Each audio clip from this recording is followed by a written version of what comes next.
Wife emotionally and physically cheated me throughout March. Just came clean to me today.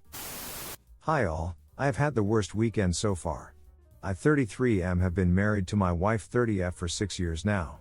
Whilst I will honestly say that I needed to improve communication etc., I did not ever think that I would be cheated upon. My wife moved 4 hours away for a temporary job in October 2021. Since then, our communication was strained and we didn't feel like we really connected. In this new job however, her supervisor is a really well-known guy in their field and took in my wife. I felt that they were getting too close during Christmas time and I voiced my concern about having a boundary with this guy. Sadly my wife enjoyed his company too much. In February 2022, she said that she was developing feelings for this guy. I told her to squash it, but that I trusted her. Apparently this guy and my wife even said, "Oh, I like you, but we need to keep things professional." I was the greatest fool, but I believed her. I even met this scumbag around this time, so he ducking knew that she was married. Turns out they have been ducking multiple times in the office and in her temporary accommodation for a month. I asked for a number but she said she didn't keep count. Unbelievable. I just can't. This has gone on for at least a month but she said she put a stop to it after she felt guilty enough. Since February, since the emotional cheating started, my wife has been overly critical about me, having unnecessary arguments and trying to shut down all romance that I showed. She even controlled the narrative that I was all to blame and I really started to doubt if I was being a good partner, but that guilt dam broke today for her. I tried really hard over the last 2 months to mend my faults but my wife told me that she slept with her supervisor multiple times for a month. I used to think that cheating was my line in the sand but I really don't know. She came forward herself and is being remorseful. I feel like I just want to go back and be all happy, but she first built an emotional relationship with this supervisor. Cheated on me multiple times. Did not tell me for 4 months. Made me question myself. And that douchebag is still the #1 contact on her WhatsApp cause they need to talk about professional reasons. I just don't know what to think. I can't really go to my family because I know they will crucify her for hurting me. So please, any help and guidance on how to proceed will be greatly appreciated. I feel so much anger, loss, sadness and the image of my wife ducking that guy, in her room, by a picture of us on the nightstand. Sorry for the ramble. Redditors reactions update after. Redditor 1. I feel like I just want to go back and be all happy. You'll never go back and you won't be happy. Your old marriage is over. To build a new marriage, huge efforts are needed, which the vast majority of couples cannot do after an affair. You will never forget what she did. Obsessive thoughts, triggers and flashbacks will never leave you if she is next to you as a reminder. Over the years, it will become weaker, but it will never disappear. Her efforts are insufficient. She did not understand anything. Her first action in case of sincere repentance should have been to quit her job voluntarily and without your requirement. If she stays at work, the affair will be resumed again sooner or later. Man, you don't have to waste time on her. She will never change. Never. If you stay with her, there is a huge risk that she will cheat on you again and again. It seems that you don't have children, then why do you need all this? Redditor follow up. Exactly. She may become more comfortable after some time and start the affair again. Why become a doormat? He has been hurt so much, he will need so much time to heal from this. Even if they stay together, it's not as if he will miraculously heal. He will need time on his own anyhow. Redditor 2, there is no mention that she has quit her job, and if not, then you have stopped nothing. Especially if she works away with him, I guarantee it's still happening. If he is married, tell his wife and blow his life up. Hope you are more worried that your cheating wife will look bad than you are about your own health and welfare. Neither deserve the anonymity you are allowing them, which just allows them to do as they please. Grow a spine and blow both of their worlds up. Redditor 3, she gaslight you, she manipulated you, thinking you were an awful partner while she was having her brains blown out. I'm sorry to be blunt, but stop defending her. Stop rug sweeping for her. The wife you married is gone. She loves another man, is still in contact with him. The reason she said anything is because she wants to end the marriage by you insisting, lessening her guilt. She still contacts him. How long are you going to be blind for? How long are you willing to be manipulated? Also STD and pregnancy test. You can't believe her anymore. Redditor follow up. My money is on the fact that the AP's wife found out, so she is trying to control the narrative. Where was all of this guilt when she was having the affair and treating Op like shit? Cheaters are the most selfish people one can came across. None of the things they say or do is for others, it's always for them. If Op choose to stay with her after all the lies, cheating and disrespect, then I am sorry for his future as this will repeat. Update to the cheating wife who only slept with AP in March. I can't believe this. The last 28 hours has been extremely painful.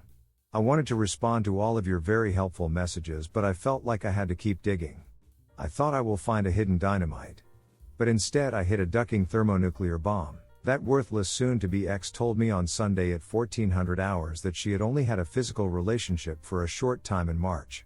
I couldn't handle it. I left her weekday accommodation and I came home. I made my previous post. She also drove and came home on Sunday 2300 hours. I said I did not want to talk to her at all or see her face, and I slept in the guest bedroom. At 2:30 I could not sleep, so I went downstairs. I have never invaded her privacy, but her laptop was there. I logged on and went straight to WhatsApp. On Monday 2:30 I found out that she is the biggest piece of poop imaginable and was completely taking me for a ride. I found over 400 messages, images and videos. All only within the last 7 days. They were talking about how I sucked and how I was a bad person. They had ducking Netflix parties. They would share morning apparel shots and what are you wearing for bed shots every ducking night. I found very disturbing S-timettes on Thursday going in depth about how they enjoyed S-time on Wednesday night. Yes, previous Wednesday. 6 days ago. I am just done. I am so done. I have contacted a lawyer and I just want to kick her out of my life. Thank you all for your time. I just don't know what to expect over the coming days and weeks. Redditor's reactions story 2 after. Redditor 1, after the lawyer, Grey Rock 180. No contact unless it pertains to the divorce. Redditor follow up, don't wait, Grey Rock and 180 now.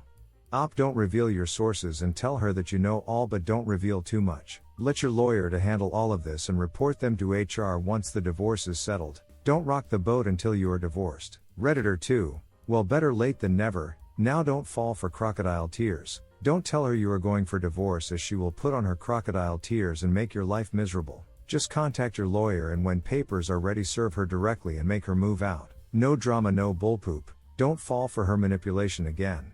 And for what she actually thinks about you, you have already seen that in message. Most important, since you have evidence, report this to our and duck her AP properly. Since they think you are a bad guy, show them that. Op answer, I spent the week with my parents. To be fair, my dad never fully liked her, so they have been trying to help me make sure I don't fall for the tears. She has tried to blow up my SMS, calls, FB over the last 48 hours. I won't fall for her BS ever again. Thank you about the HR.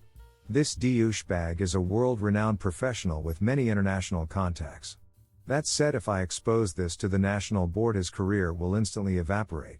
After I talk to my lawyer, I do plan to contact HR, the national board, etc., so that the AP is completely effed. This douchebag like 60, in a position of power. From 18-year girls up to very experienced old professionals. Redditor 3, I hope you recorded all that proof. Even if you live in a no-fault divorce area, you can still use the proof to clear your name if she starts slandering it. Op answer, for sure. That chat log has been saved in so many different places. Printed, in computers, the cloud, etc. Even though I did this in autopilot, I do feel like throwing up everything I read snippets of their conversation. Story 2, my 36M family is upset I'm prioritizing my bill over my niece after my sister 27F cheated. My sister Mary 27F met her husband Tom 29M when she was attending college out of state and he was stationed near her campus with the Army. After he got out, she dropped out of school so they could move to our home state at her request, so we've been the only family he's had here. They have a 3-year-old daughter, Jane.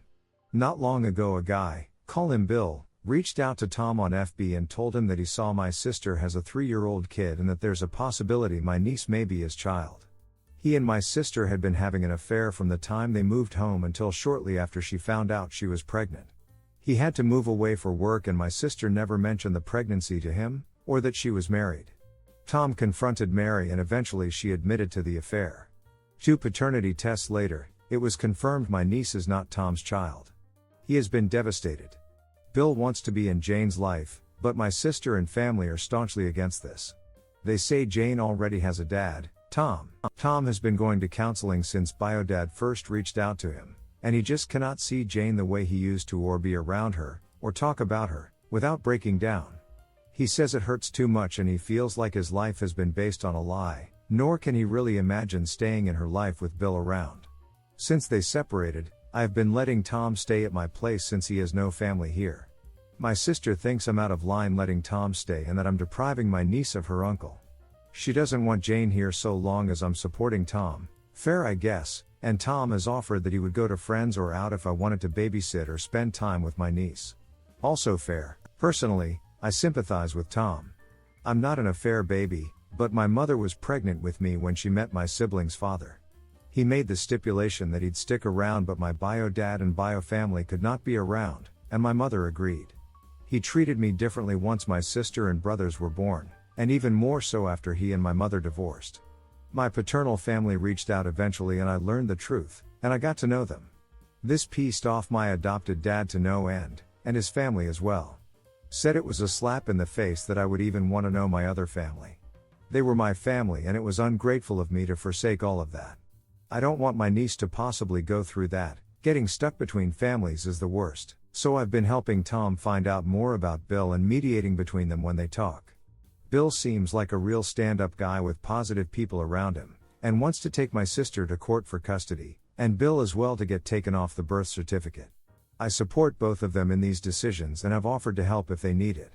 My sister is mad at me, but I have told her and our family that she should only be mad at herself. None of this would even be happening even she hadn't played eeny meeny miny mo with her kid's dad. My family thinks I am prioritizing Tom and Bill over my own niece, that I should be shaming him for abandoning his daughter, and that I am turning my back on her, but I don't think I am. I also think that Tom deserves some kind of support through all of this. I could really use some outside perspective. Is this really a wrong stance for me to take? Or should I back off because my family is right about Tom needing to stick around and shun Bill? Update: I'll address a few questions that popped up before my mini update. Yes, Bill knows Jane is his. When Tom got his paternity test done, he and Bill had him go separately to be tested. Why am I letting Tom stay with me? Well, he was family for years, and for me, you don't just chuck family onto the streets except for extreme situations. Divorce takes a year in my state and Tom is opting to stay to make sure it can all be handled quickly and smoothly to get it finalized as soon as possible. That said, he plans on moving back to his home state after that, so I am letting him stay with me so he can save money for his move and moving expenses. Otherwise, the only places he could afford on his own require 6 and 12-month leases. Supporting Tom and Bill may result in my sister and I having little to no contact. True, it may, and that'll be our crosses to bear, but I can't find it in me to ignore others needing help just to satiate her and excuse her behavior. I still love my sister. Whatever my feelings or opinions of what she did or is doing have no place in this, nor is it really the time for me to go expressing them to her.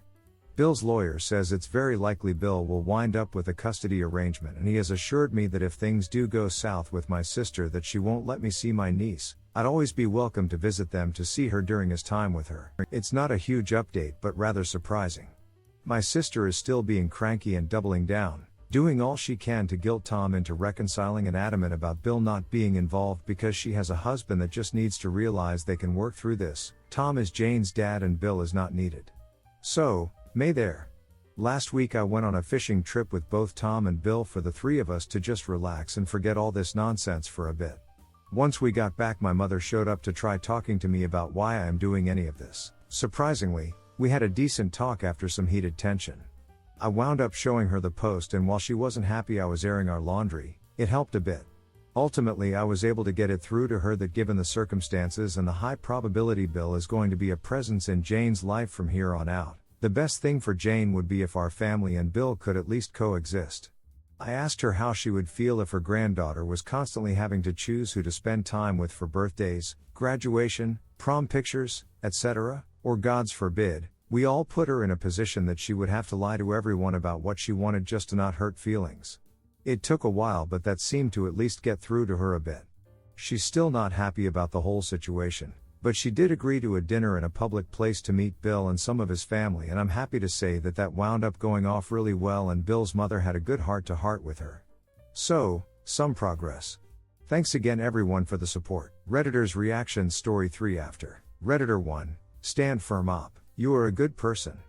Keep standing tall. This whole situation is on your sister's head, but she's trying to blame you for supporting 2 of the 3 victims of her shenanigans. It sounds like you are the scapegoat of the family. You are not putting the two men above your niece. Your sister is weaponizing her. She is the one not allowing you to see her. Don't buy into their manipulative BS. Your sister could very easily set up times where you can visit your niece, go on an outing to the park for example, etc. She is the one putting the kibosh on this. I find it admirable that you are ultimately benefiting your niece by clearing up her paternity situation and allowing her bio dad to claim his rights to her. I especially find it admirable that you are supporting your Bill after the massive betrayal that he has endured via your sister's hand. Keep walking tall and don't lower yourself to your family's non-existent ethics. Redditor 2, sorry, your sister needs to figuratively be set on fire, she is the reason this happened. Paternity fraud, cheating, lying. Just scum. There are 3 victims here, Jane, Tom, and Bill. I understand Tom's position, I don't think I could raise another man's child. I honestly believe it would be my worst nightmare if my son wasn't mine. It doesn't matter what your family thinks, Bill has rights, he is going to be involved, they need to deal with this. It seems everything he has done is honorable, reaching out must have been hard. This has got to be awful for Jane, my heart breaks for her. Luckily there are still a large number of people fighting to be involved. I think she is going to be okay, fortunately she is really young too. What a piece of poop Mary is. I hope you are doing okay, you sound like a fantastic uncle. Redditor follow up, especially as Op has literally been in Jane's position. If anyone can understand and support her through this it's clearly him. Redditor 3, all of this is literally her fault. She does not get to decide what you do. Redditor 4, your family is supporting the woman who cheated on her husband, had a baby with another man, and never told anyone. They don't get a say. I find it just disgusting that their argument is that you don't get to see your niece if Tom is living with you. They don't seem to have a problem with your niece not seeing Tom, the only dad she's known, or FFS, her newly revealed bio dad. You want to support Tom and mediate with Bill as admirable Op. You are a good person. Redditor follow up, it's such a leap in logic they're applying too. They won't let Op see his niece because the child's not father is there, but they have unilaterally decided the not father is the father and therefore must take responsibility for her. While I understand guys who stay in kids' lives after a discovery like this is made, you can't blame them for walking away either. Niece is only 3 anyways, and the fact is that if he left now she'd never even remember him. Story 3, ruined a marriage and my family for revenge. So I recently discovered this sub and had a personal story to share. On mobile, so forgive formatting, grammar etc. Story is several years old. I've always been the black sheep of the family. Cousins grew up to be doctors, professors, creatives and whatever else. Meanwhile I've managed to just make a humble stable passive income through some business decisions. Nothing fancy, but I can afford a 1-bedroom in NYC and live comfortably with that and a part-time job in a cafe. Everyone in the family including my own parents judge me harshly for not pushing myself to do what my cousins do. Especially my one cousin we will call Randy. Think the stereotypical dude bro who got rich thanks to working for his dad, multiply that by 10, and you got Randy. Anyway, he always gave me the most poop, and eventually I just tune them out cause I get to enjoy my life with my work part-time and still afford what I want. So, to cut the Beal poop short, Randy has a wife and 2 kids, he also had a stress. I found this out cause one day when I was walking through the city when I saw him walking down the street with a woman who clearly wasn't his wife, arms around each other. I checked Facebook and saw he had indeed posted about visiting a bagel shop in the city while on a business trip that morning, so we had indeed in the city. So, I decided duck it, let me see how this plays out. I followed them for 5 hours, snapped several photos, one of them going into a hotel together. I held on to these and waited until Christmas that year. About 6 months later, I decided to unceremoniously drop printed photos in front of everyone at the table before dinner and made sure to get his wife to see them. Cue screaming and fighting, I actually got a black eye out of it. It was Randy's dad who did it though, not him. Cue police, a lot of questioning, my and I get kicked out. We head back home after talking to the cops one last time. The aftermath, besides Randy's wife and another cousin who hates Randy, my family cut me off entirely for several years. Whatever, even my parents had always expressed disappointment in me for not applying myself fully, so no real loss there. Randy got divorced, lost full custody of the kids after threatening his ex. Family occasionally tries to guilt me into apologizing, but my response is some variation of not gonna apologize for outing a cheating cunt, and I'm promptly blocked for another few months. So and Randy's ex-wife are good friends and the kids call me uncle. Nick having a family who actually loves me unconditionally for once. So when I got married, and that's when my family last tried to get into contact with me and were actually nice for once, seeing me moving on I guess eats at the mic. Maybe realizing their punching bag is gone for good. That's it really, living my best life now with a good family as opposed to a poop one. Edit. First, thanks for support and awards. Second, a bunch of y'all seem to think being abused is not traumatic or bad, as several comments seem to be saying wow, you're a bad person for having a negative reaction to abuse and not handling it like a golden human being. So I'll clarify, the comments about my wasted potential weren't just oh your cousin's a doctor, what about you? They were I can't believe Randy just sealed a deal for X amount of dollars. Are you still working at that poopty cafe? Are you still saying what's her name? The girl with the pudgy stomach? Aren't you ever gonna do anything with your life? I'd feel so worthless living like that. Those are the nicer ones. The worst ones include being told that it's better I didn't try as I wouldn't amount to anything and other such things along those lines, as I really don't care to remember the more toxic lines. I'm not interested in judgment. Go post on Ida threads if you want to say your piece about that. But don't ducking tell me that I wasn't an abuse victim and wasn't treated horribly by my own family just cause I didn't spell out the nitty-gritty details. Redditors' reactions. Redditor 1. Send them a framed picture every Christmas. All of them. Redditor 2. Randy sounds like a grade A tosser. Op answer. He was for sure. Dude had a good life and that wasn't enough for him. All I know is that he is still single now but still working for his dad. Redditor 3. This is a strange blend of petty plus nuclear. I like it, I really do. Op answer. I think what really made me snap is while I never consciously acknowledged it until after this event, my family was just super toxic, so this was a big send-off fuck you from me to them.